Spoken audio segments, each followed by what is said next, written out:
तर लाडक्या बहिणीच्या खात्याला 17व्या हप्त्याच्या वितरणाला 31 डिसेंबर रोजी सुरुवात झालेली आहे आणि त्यानंतर बऱ्याच बहिणीच्या खात्याला ₹3,000 कुणाला ₹4,500 आणि कुणाला सन्मान निधी सुद्धा मिळत असल्याच्या अनेक बातम्या आलेल्या आहेत.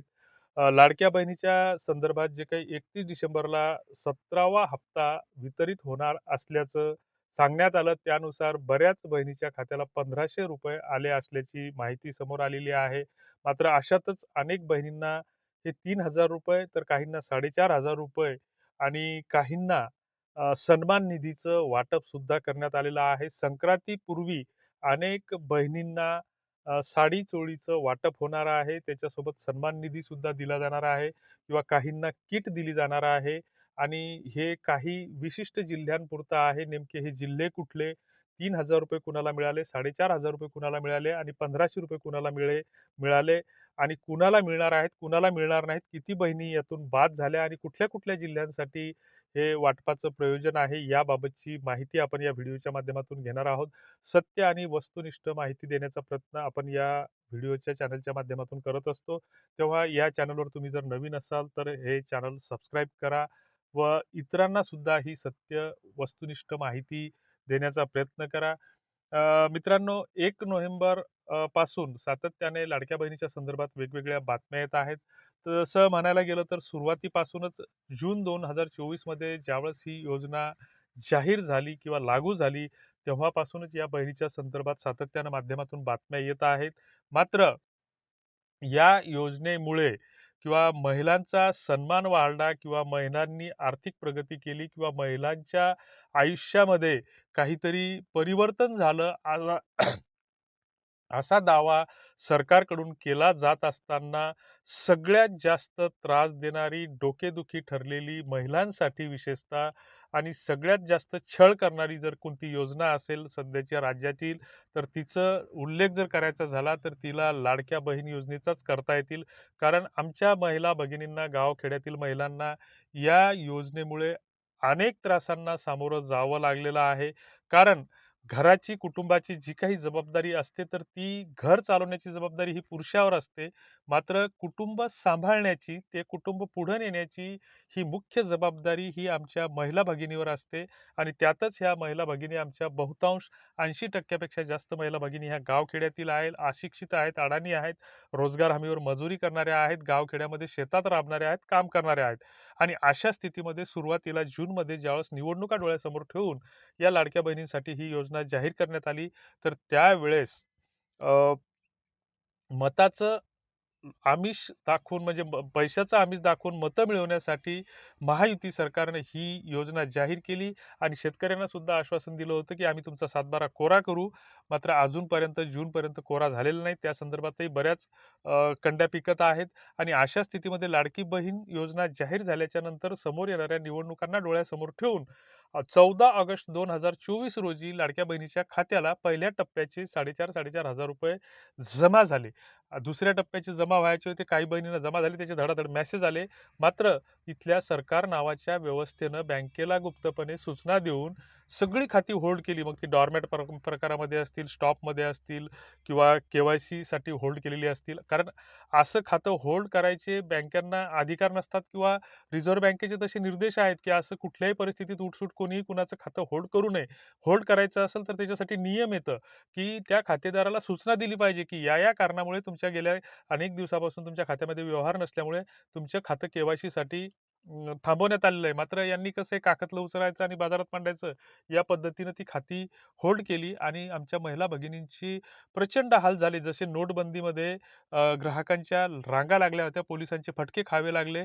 तर तशा स्थितीमध्ये या राष्ट्रीयकृत किंवा इतर बँकांमध्ये या महिलांच्या के-वाय-सीसाठी प्रचंड रांगा लागल्या. त्यातही डी अंतर्गत बऱ्याच अशा बँका होत्या, की Airtel payment bank, Fincare bank, I-D-F-C bank, की ज्यांच्या इथं शाखाच नाहीत. त्यांनी गावखेड्यामध्ये भरपूर प्रमाणामध्ये खाते काढले. कुठल्या अजून वेगवेगळ्या बँक, इक्विटॅक्स बँक, की त्या बँकांच्या शाखा नेमक्या कुठे आहेत हेच माहीत नव्हतं. थंब इम्प्रेशनवर ही खाती किंवा आधारच्या याच्यावर डाटावरती खाती काढली गेलेली आहेत आणि ती खाती ती पण खाती सुद्धा त्यांची केवायसी साठी होल्ड केल्या गेली. बऱ्याच जणांना अकोला, औरंगाबाद, मुंबई, नाशिक इथं IDFCच्या शाखा फक्त मेट्रो सिटीमध्येच आहेत. तर त्या ठिकाणी जाऊन त्यांना त्या बँकेचा शोध घेऊन केवायसी करावी लागली आणि विनाकारण हे सगळा त्रास त्या महिला भगिनींनी झाला. भाड्यातोड्यात पैसे घालावे लागले. तिथं त्यांना एक एक दिवस, दोन दोन दिवस घालावं लागले. औरंगाबाद सारखे म्हणजे छत्रपती संभाजीनगर सारख्या ठिकाणी मुक्कामी राहावं लागलं. असे प्रचंड हाल झाले. म्हणजे जे म्हणतात ना, ते दुखणं उघडपणे सांगता येत नाही आणि सांगितलं तर सरकारपर्यंत पोहोचत नाही. अशा स्थितीमध्ये त्यांनी ते होल्ड काढून घेतले. त्याच्यानंतर परत आधारची केवायसी करा, आधार लिंक करा, मोबाईल नंबर लिंक नाही, या कारणानं ती खाती बंद करण्यात आली. त्याच्यात परत काही वेगवेगळ्या टप्प्यामध्ये ते पैसे जमा झाले. तर त्यावेळेस या बहिणीला झाले, त्या बहिणीला झाले नाही. अशा स्थितीमध्ये त्या सगळ्या खात्यांचं हे करत असताना परत परत या बँकांची केवायसी करावी लागली किंवा गरज नसताना बऱ्याचदा केवायसी साठी आमच्या महिलांनी रांगा लावल्या. कारण त्यांचा तो एक त्याच्यामध्ये असलेला अडाणीपणा. त्याच्यानंतर परत केवायसी करायला सांगितलं. त्याच्यानंतर 18 सप्टेंबरला पुन्हा फतवा काढला आणि या लाडक्या बहिणीची केवायसीची प्रक्रिया सरकारतर्फे राबवण्यात आली. मात्र या केवायसी मधून सरकारनं नेमकं काय साध्य केलं हे अडाणी माणसाला कळते. मात्र सरकारच्या त्या संबंधित मंत्र्यांना, सचिवांना किंवा त्यांचे जे काही प्रोग्राम डिझाईन करणारे जे काही असतील प्रोग्रामर, तर त्यांना कळत नाही. मात्र सामान्य माणसाला कळतं की केवायसी जी आता लाडक्या बहिणीची 18 सप्टेंबरला सरकारने जाहीर केली की तुम्हाला केवायसी करावं लागेल. तर त्याच्यामध्ये पहिले तर 8-10 दिवस ते सर्व्हरच त्यांचं कोमामध्ये गेलं होतं. त्याच्यानंतर ते इकडून तिकडून ते सर्व्हर कसं तरी जागेवर आलं. तर त्याच्यातून महिला भगिनींचा आधार क्रमांक टाकला. त्याच्यानंतर मोबाईलचा OTP घेतला. याच्यातून फक्त एकच गोष्टीची सिद्धता झाली की आधारला मोबाईल नंबर लिंक आहे किंवा नाही याची पडताळणी झाली. ज्या महिलांचे मोबाईल नंबर लिंक नव्हते तर त्यांना आधार सेंटरवर जाऊन ₹125 तिथं देऊन त्याचं 2-2 दिवस घालून आधार लिंक करावा लागला आणि आधार लिंक केल्याच्या नंतर ज्यांच्या नवऱ्याचे आधार लिंक नव्हते तर त्यांना सुद्धा पुन्हा ₹125 घालावे लागले. हजारो कोटी रुपये या माध्यमातून सरकारनं तुमच्या आमच्या खिशातूनच लुटलेले आहेत. आणि अशातच पुन्हा केवायसी प्रक्रिया पूर्ण झाली नाही म्हणून 31 डिसेंबरपर्यंतची मुदत दिली होती. त्याच्यात जवळपास आता 60 लाख बहिणींचे अर्ज नावं वगळलेले आहेत. त्यातच 1 नोव्हेंबर पासून म्हणजे दिवाळीच्या दरम्यान जे काही सरकार सन्मान निधी किंवा बोनस देणार होतं तर ते बोनस आतापर्यंत सरकारने दिलेलं नाही. त्यातच नोव्हेंबरचा 17वा हप्ता, डिसेंबरचा 18वा हप्ता आणि जानेवारीचा 19वा हप्ता असे 3 हप्त्याचे पैसे सरकारकडून घेणं आहेत. बऱ्याच बहिणीची अशी मागणी आहे की सरकारने एक कुठली तरी निश्चित तारीख निर्धारित करावी आणि त्या तारखेच्याच वाटप त्या पैशाचं करावं की जेणेकरून या बहिणीचा त्रास होणार नाही. मात्र कामधंदे सोडून तालुक्याच्या ठिकाणी जावं लागतं. वारंवार मग बऱ्याचदा गैरसमज होतात की त्यांचं असं वाटतं की बा आपल्या खात्याला केवायसी नाही म्हणूनच पैसे येत नाहीत. ही एक खूप मोठी अंधश्रद्धा या गावखेड्यातील लाभार्थीमध्ये पसरलेली आहे. याबाबत सरकारचं कुठलंच असं प्रसिद्धीपत्रक किंवा सरकारचे कर्मचारी अशी कुठली गाव सभा घेऊन माहिती देत नाहीत.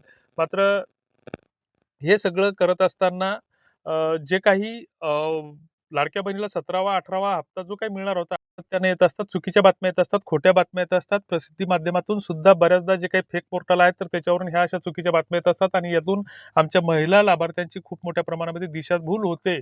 यांना अडाणी असल्यामुळे किंवा माहिती नसल्यामुळे या गोष्टींवर विश्वास ठेवतात आणि भोळे-बाबडा बऱ्याचदा अशा बातम्या येतात की आज ₹3000 जमा झाले, सकाळीच जमा झाले, रात्री उशिरा कॅबिनेट झाली, आज रात्री जी-आर निघाला, काल रात्री जी-आर निघाला, या 12 बँकांमध्ये जमा झाले, या 12 बँकांना सरकारने आदेश दिले. सरकार नावाची व्यवस्था अशी कुठल्याच बँकांना आदेश देऊ शकत नाही किंवा त्या आदेशानुसार पैसे जमा होत नाहीत. हे सगळे DBT अंतर्गत जमा होत असल्याने कुठं पैसे नेमके कुठल्या बँकेच्या खात्याला जातात याचं सरकारला सुद्धा माहिती नसते किंवा त्या UIDच्या किंवा NPCIच्या सर्व्हरला सुद्धा लवकर माहिती पडत नाही. तेव्हा ह्या सगळ्या अफवा पसरतात. डिसेंबरचा जो काही 17वा हप्ता आहे, तर तो वितरणाला सुरुवात झाली असल्याची माहिती आहे. मात्र 3,000 आले, 4,500 आले. संक्रांतीनिमित्त साडी वाटप, संक्रांतीचं साडी वाटप, साडी कोण घेत असतं, भाऊ घेत असतं का नवऱ्याच्या घरची साडी असते, हे पण सुद्धा या भैताड बेलण्याला माहीत नाही. अ, अशा चुकीच्या बातम्या अनेक पसरत आहेत, तर अशा बातम्यांवर कुठेही विश्वास ठेवू नये. तेव्हा तुम्हाला याबद्दल काय वाटतं ते कमेंट बॉक्समध्ये नक्की कळवा. धन्यवाद.